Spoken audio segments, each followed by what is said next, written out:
પક્ષવાળા અને કન્યા પક્ષવાળા અહીંયા આવ્યા તો એમને જોયું કે કોઈ પૂરતી તૈયારીઓ નથી અને આયોજક અને એના કોઈ જે મદદ કરનારા માણસો પણ નથી, એટલે એમાંથી અમે લોકો આવ્યા ત્યાં સુધીમાં તો ઘણા વરપક્ષ કન્યા પક્ષવાળા જતા રહેલ છે, પરંતુ જે હાજર છે એને અમે એવું કહેલ છે કે પોલીસ તરફથી પૂરેપૂરી મદદ કરીને અમે તમારા લગ્ન વિધિ સંપન્ન કરાવીએ, કેમ કે આમાં ઘણી મોટાભાગે એવું હોય છે કે એક વખત લગ્ન લખાઈ જાય પછી મરણ થાય તો પણ અટકતા નથી, તો પછી આ તો આજે તો લગ્નનો દિવસ આવી ગયો, તો હવે જે હાજર છે એને પોલીસ તરફથી સંપૂર્ણ સહયોગ આપી અને લગ્ન સંપન્ન કરાવવા માટે અમે અહીં આવ્યા છીએ। સાહેબ, સંપર્ક કર્યો તો આયોજકોનો કઈ સંપર્ક થયો છે? હજી તો અમે જસ્ટ અહીંયા આવ્યા છીએ, તો અમારી પહેલી પ્રાયોરિટી એ છે કે કોઈ જતા ના રહે અને જેને લગ્ન કરાવવા છે એના લગ્ન અમે પહેલા પૂરા કરાવીએ। સાહેબ, મોટા ભાગના તો જતા રહ્યા છે, કારણ કે છે 2-3 કપલ છે અને બીજાને પણ જેમને જરૂરિયાત હશે તો બોલાવીશું આપણે।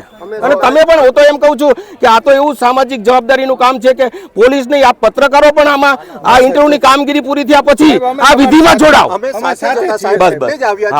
એટલે પોઝિટિવ મેસેજ જવો જોઈએ અને આખું એવી રીતે સંપન્ન થવું જોઈએ કે ભલે પેલો ભાગી ગયો પણ પછીથી જે સમાજના નાગરિકોએ જવાબદારી ઉપાડી એનાથી આ કામ દીપી ઉઠ્યું। એમ મારું નામ અર્જુનભાઈ દેવરાજભાઈ રોરિયા છે।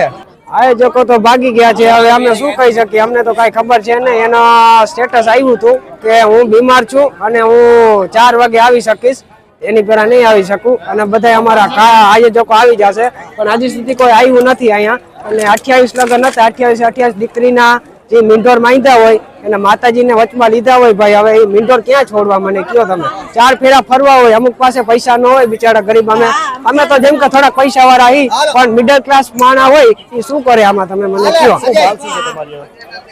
એ 15,000 રૂપિયા છોકરી કન્યા પક્ષ પાસે લીધા છે, 15,000 રૂપિયા એને અમારી પાસે લીધા છે અને 30,000 ટોટલ લીધા છે। અને અહીંયા કઈ પણ આયોજક કરેલું નથી, ખાલી આ માંડવા લગાવેલા છે, લગભગ મને લાગે એના પૈસા નહીં દીધા હોય એને। ખાલી અમારી માંગ છે ને અમે 1 લાખ રૂપિયા ને અમે આપી દઈએ, 1 લાખ રૂપિયા અમને એને અમારી ઇજ્જત આપી દે, અમારી જે આ ઇજ્જત ગઈ છે બધા માણસો વચારે એ ઇજ્જત આપી દે, અમે 1 લાખ રૂપિયા દેવા તૈયારી। મારું નામ હંસાબેન, અમે આવ્યા છે રાજકોટ થી મોવડી પ્લોટ માંથી છે ભાઈ,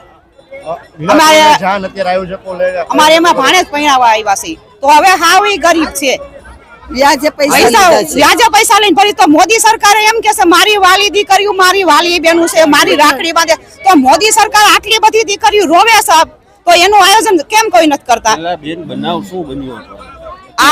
અત્યારે તો કઈ બધા 5-5 અહીંયા કઈ છે જ નહીં, કઈ હતું જ નહીં, કઈ પાણીની વ્યવસ્થા નહીં, કઈ કોઈ હતું જ નહીં, એક ભામણ બે બેઠા છે ધોતિયા પહેરી, બાકી કોઈ કઈ હતું જ નહીં।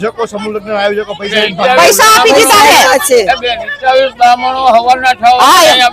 પૈસા આપ્યા હે વરરાજા તરફથી, દીકરી તરફથી સાહેબ વ્યાજે લઈને આપ્યા હે, તો મોદી સરકાર એવું કહેશે કે અહીંયા કેમ એનું મોદી સરકાર ન્યાય નથી લેતા, બધા પ્લેન ઉતારે છે ગમે ત્યાં, રૂપિયા વાળા હોય એની પર થવાનું, આ ગરીબ નું કઈ નહીં થવાનું। આટલી દીકરીઓ રોવે છે, આટલી દીકરીઓ રોવે છે અને પોલીસ વાળા આવીને પાછા વહી ગયા।